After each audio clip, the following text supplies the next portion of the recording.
This video is something that I've been wanting to talk about for a long time. It's something that nobody talks about really. Until recently, thanks to the hashtag #MeToo movement, there was some public eye on the whole sexual assault situation. That #MeToo movement gave me a little bit of strength to talk about this. It also took me a bit more time to do this because I was always like, well, you know, whatever I say now, they're just gonna tell me that I'm just saying it because everybody is telling their sexual assault stories and I just want to be a part of this bandwagon. I don't know, why would you want to be a part of this? I don't. But anyways, after thinking about it for a long time and debating a lot in my mind what I wanted to say, I'm in a place where I can talk now. And I want to talk. I really have this urge of I just want to tell you my story and my side of the things, you know? So yeah, I guess also because I saw that April is Sexual Assault Awareness Month. The point of this video, why I'm making this and why I'm ready and willing and wanting to share my story so that people know that this is something that happens probably to almost every single female, woman, girl that is in your life. And for girls, for women that have experiences like this happen to themselves, I just want them to feel less alone, and I don't want them to feel that they did something wrong. I don't want them to feel that it's their fault, because that's what I felt for years and years. Consent. That's what all of this is about. My aim is not to point fingers, and I'm not exposing these guys or whatever. That's not what I want out of this. I want girls to know that they're not alone, that I've had experiences like this. And I want guys to do a little reflection and see if maybe they've done stuff like this without knowing what they're doing or realizing the damage. So here we go.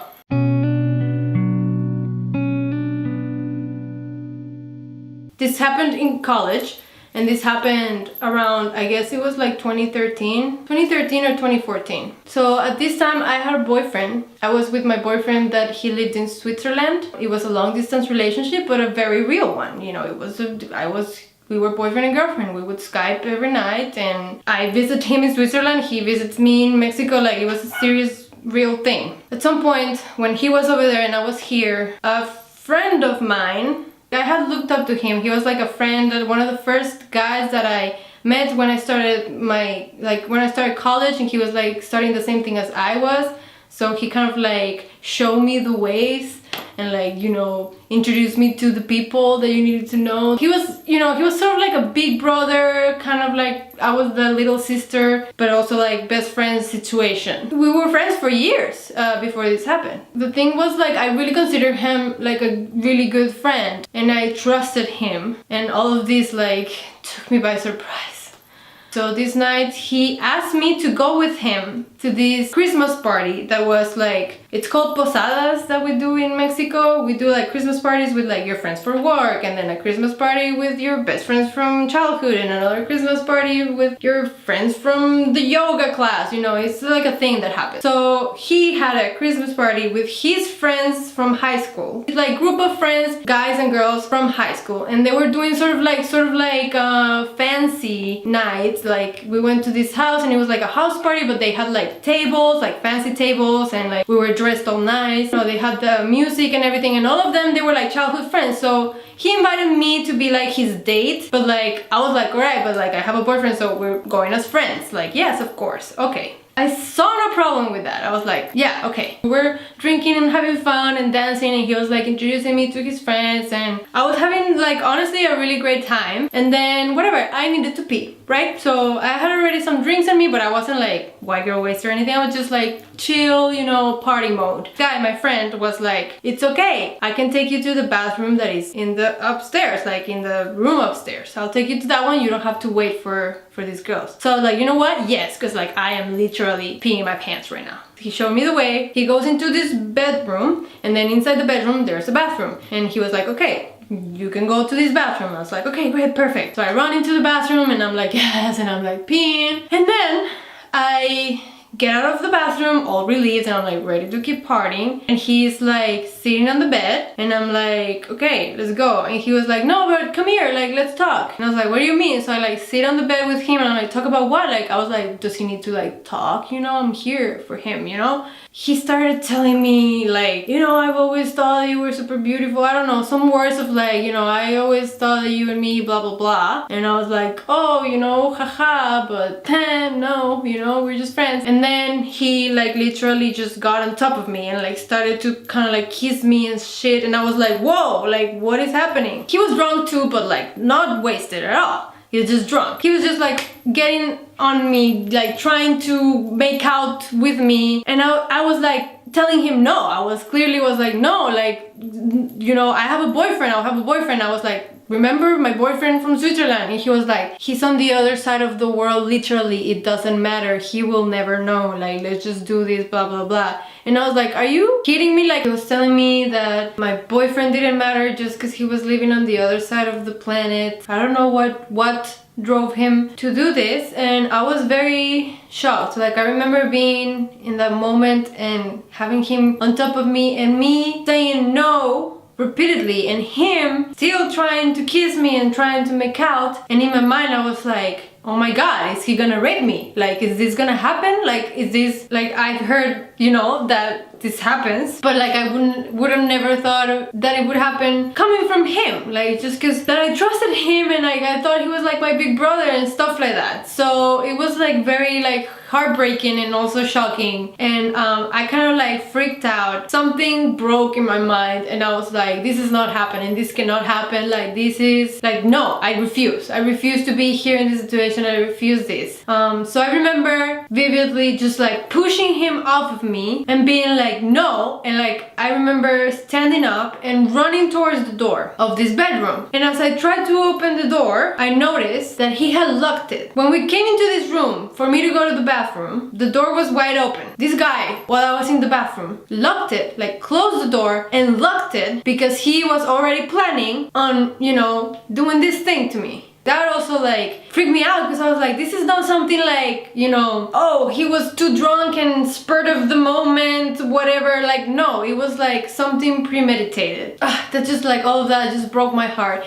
And I remember being there and like struggling to open the door because I was like, why doesn't it open? And then I was like, oh my god, it's locked. I remember being like so scared. I was very scared and I was like, I need to get out of here, like, because I didn't expect him to behave this way. He was already behaving in ways that I didn't expect. And so now in my mind I was like, I don't know what he can do now. Like, I thought I knew him and now I don't know him. I don't know who this person is. I don't know up until what point he is willing to go with this. And I'm not gonna find out. Like, I'm not here to find out. So I unlocked the door, opened it, and I remember him being like, no, wait, you know, and like, whatever. I just like escaped. I ran downstairs. I was freaking out. I was like hyperventilating. I didn't know what to do. And like, but like, picture this. Like, remember, this was his party. These were his friends. So I felt completely alone and trapped. Because I was like, who is gonna believe me? Like, if I say anything, they're gonna be on his side because they don't know me. I'm just some girl, you know, that he brought. So I was like so scared, and this house was like very far from my house. So like, he was supposed to drive me back home. At the end of the night, he had this chauffeur that was like gonna pick us up and he was gonna bring me back home. So I didn't know how to escape this part. Like, I just wanted to go home, but I didn't know how.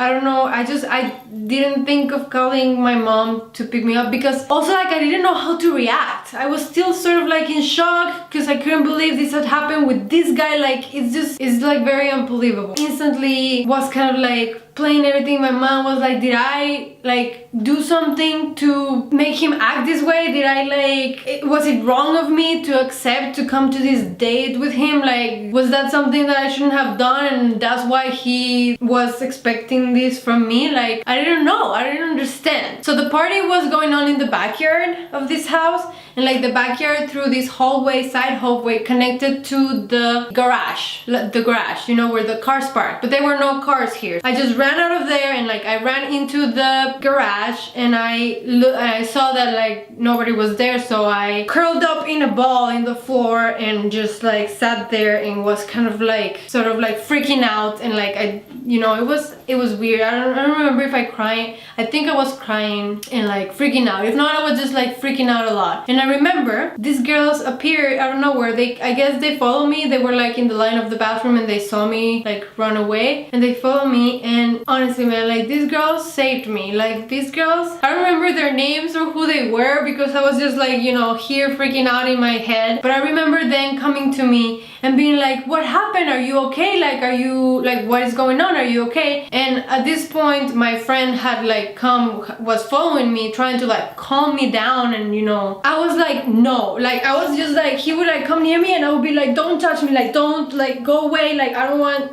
like no, you know, I was like already like traumatized. Like I didn't want him near me. I wanted to get as far away as possible from him. I felt so betrayed and weird and like so bad. But he kept being there and he kept like trying to, no, it's okay, nothing happened. And I remember him, like I remember vividly the girls trying to figure out what had happened. I couldn't say anything because I was just traumatized. I was like, nope, I didn't want to see, I didn't want to talk, I couldn't talk, like I couldn't say anything. I was just like, get him away from me. I was like shaking and all. And so these girls vividly saw how I was and they were like, what the hell happened? And so I remember them asking my friend, like, what happened, dude? What did you do? Like, what happened? And him being like, I didn't do anything. No, nothing happened. Like, no, she's just overreacting. Like, she's taking this, she's very drunk and she's taking this out of context and she's like taking it out of control and stuff. And I remember thinking like, really? Like, wow, like he's just like, wow, like wow. And I was like, I was like, wow, am I overreacting? Is this like me overreacting? But I couldn't stop myself from feeling what I feel, and I was very in shock and very scared and everything. And I felt alone. I felt like I couldn't escape. I couldn't, you know, I was trapped here with him in this party, and like it was up to him when he wanted me to take me back home. So I was like, you know, I couldn't. So these girls were the MVPs. These girls saved me. Like they stood by my side. They never left my side. I remember them telling him to go away, to leave me alone. And he was like, no, it's fine, but it's fine. Like, let me talk to her. Let me fix this. And they were like, no, like, stay away, go away, leave us alone. Like, I got her. Like, I'm gonna be with her. Just go away. Like, I remember them telling him, and I was so grateful. I was like, thank God, because I don't want to be with him after what happened or what almost happened. I mean, I know that nothing like really happened, but like I was like, I escaped, you know, you don't know what could have happened. This is like, oh my God, like I was kind of like calmed down now that I was like with these girls that were like sort of protecting me and taking care of me. But then the time came when he was like, all right, I'll take you home now. I'm gonna take you home. You know, the chauffeur, the driver is here, we gotta go. I was terrified. I was like terrified to get in the car with him because it was just gonna be me, him, and driver. And like it was a long way back home. So I didn't want to be in that situation. I did not. But I had no other choice. I don't remember why I didn't call my mom to pick me up or anything. I think I was just like too scared or embarrassed, or I didn't know how to handle the situation or how to explain it to her. Got into the car with him, and I remember I just scooched all the way, like I was basically like against the car door, like against the window. I didn't want to see him. He was like sitting in the back. We were both in the back seat of this car, and he was like sitting on that side and I was on this side, but I was literally like all my body, all my being, I was like, I don't want to be here. I want to be near you. I want to be as far away as possible from you. Like, no. And I remember him trying to talk to me and trying to like, I don't know, he was trying to talk to me and like make things better or whatever. And I was like, I remember telling him like, no, don't talk to me. I don't like, I just want to go home. I don't want to see you ever again or know anything about you ever again. Like, no, dude, this is it. Like, bye. All the way home, we were like in silence, I guess, like with just the music. And I was just like, I just want to get home. And it was like the longest car ride of my life. I was terrified the whole time, and I don't know what he was doing. He was over there. I just didn't want to register anything about him. I remember I got home. As soon as the car pulled up like in front of my house, I fucking bolted out of the car, and I remember him making one last attempt to like, wait, but like let's talk. And I was like, hell the fuck no. And I like slammed the car door on his face like hard as fuck. And I just like walked like to my house, and like I was so pissed and so scared, and like I couldn't believe that this had happened to me. Like such a great night, and it made a complete, like it was completely turned upside down, and it was like one of the worst nights that I've had and one of the worst experiences. That sucked. So I guess you never know, like you can never know. No matter how like much of a good friend he is, like he might turn out to be, you know? Oh, it doesn't matter that you have a boyfriend, like let me just get all over you. Even though you're saying no, let me continue, because I don't understand how guys translate a no to a oh yes or oh maybe. I don't understand, that's never the case. The final situation that I lived through was actually with that boyfriend from Switzerland. When I was visiting him, I went in New Year's to visit him, to spend New Year's in Switzerland, and I think I spent like 10-11 days over there, and you know, it was the first time I saw snow for the first time like in real life, and it was a great trip overall. But there was this one night that we were in his bed. I was very tired. I don't remember what we had done that day, but it was something that like I was exhausted like physically. So we were in bed, and then he starts kind of like, you know, touching me and stuff. So I'm like, all right, like I'll you know, make out a little bit, but I wasn't really into like having sex that night because I was very tired. I just wanted to sleep. My intention is not to have sex right now, and I was like, I'll just let him know and that's it, you know. We made out a little bit, and then at one point I was like, all right, I'm too tired, like I have to go to sleep, like I'm going to sleep. And he got super mad. He got pissed. I didn't expect him to get angry because of that, but I remember him, you know, he like turned around and he was like super angry, and I was like, wait, what's wrong? Like, you know, why are you so angry? And he was like, you don't understand, like you can't do that to me. And I'm like, what do you mean? And he's like, you can't like start having sex with me and then stop, like I'm already going, like you don't know how it feels, blah blah blah, like you can't do that. And I was just so shocked and taken aback. Like I was like, what? Like what? I didn't expect this from him as well. I also like, there was no indication that this was something that he felt like before. You know, we've had sex before already. Our relationship was great at this point, and you know, I was just very shocked and surprised that this was his reaction. And then I was more shocked and surprised that he thought this way, that like just because I started like making out with him, I had signed the contract that I needed to go through with having sex with him if I wanted it or not. Like that was like so wrong, and I remember feeling so bad, so alone. I remember laying there and he was like, he was pissed. This is the thing though, like thank God he didn't try to do anything, he didn't force me to do anything, which is good, but he was very pissed and he made me feel like crap. He made me feel like it was my fault and that I was wrong for denying sex. And I remember laying there in the bed, he like went to sleep all pissed, and I remember laying there in his bed like crying and like not understanding and like thinking that I had done something wrong. And I was like, wow, like maybe I should not like start making out with my boyfriend if I don't think that I'm gonna have sex at the end of the makeout sesh. Like, it's so wrong. I was very sad and like I was crying, and I remember I told him like before he fell asleep, I was like, you're not supposed to do this, you're not supposed to treat me this way, like I'm by myself here, and like you're not supposed to treat me this way about sex. Like if I tell you I don't want to have sex, this is not the reaction, like you should respect that. I didn't get that from him. We went to sleep eventually, and the next day we just forgot about it, or at least he forgot about it. I didn't forget about it. I always like kept that in my head, and like I got a little bit traumatized as well, because I was like, wow, like I didn't think that I owed him sex just because I started making out with him. And I was right. At that time I was like questioning because of what happened, but now I've learned that it's correct. Like consent, it's a thing and it's ongoing and it's yours. Like you don't have to, it doesn't matter if you start having sex, if at the middle of sex you're like, you know what, I don't want to have sex anymore. That is the consent happening. Like the other person has to respect that and be like, okay, you don't want to have sex anymore, let me get my penis out of your vagina and like go away. Like if you say yes at the beginning and then you don't want anymore, it's not like you signed the contract. That's not how it works. And in case you didn't know, like you have every right to say no, to say stop, to stop the sex act before, in the middle. Like it's all your consent is like your power, is your thing, it's your decision to have sex and in the way that you want. I just wanted to say my experience on these matters. I wanted to let you know my point of view on these things. I wanted to express how much they've affected me. I thought that it was my fault because I had agreed to go on this date, but I thought it was a friend's date with him. So the lesson here is like, I've learned now through the years that it's not my fault. It was not on me. These guys behaved in a way that they shouldn't have. They should have had more respect for me. Now I know and I love myself enough and I know enough to not be in those positions again to start with. And if I was, like, I know how to defend myself now and to fight it, and like I know for sure, you know, what consent means, and I know for sure what's up with that. I just wanted to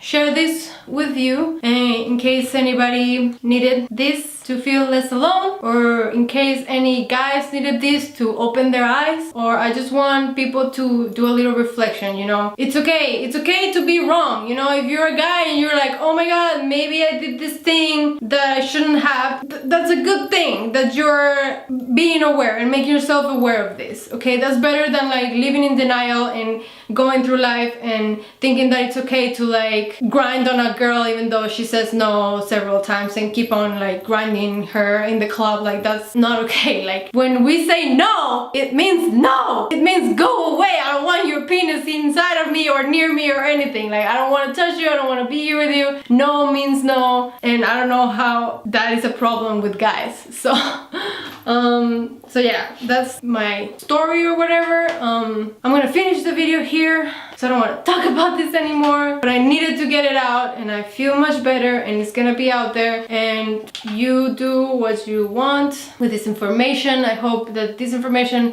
helps somebody, and let's keep fighting for this cause. Let's keep like opening people's eyes. We need to raise our kids to be more respectful of each other. There's a lot of things to say about this subject, so if anything, leave it in the comment section below, and that's it. Just, you know, try to be more mindful and more aware of what's going on. Okay, I'm gonna go now. Thank you for watching the video. See you in the next one. Bye.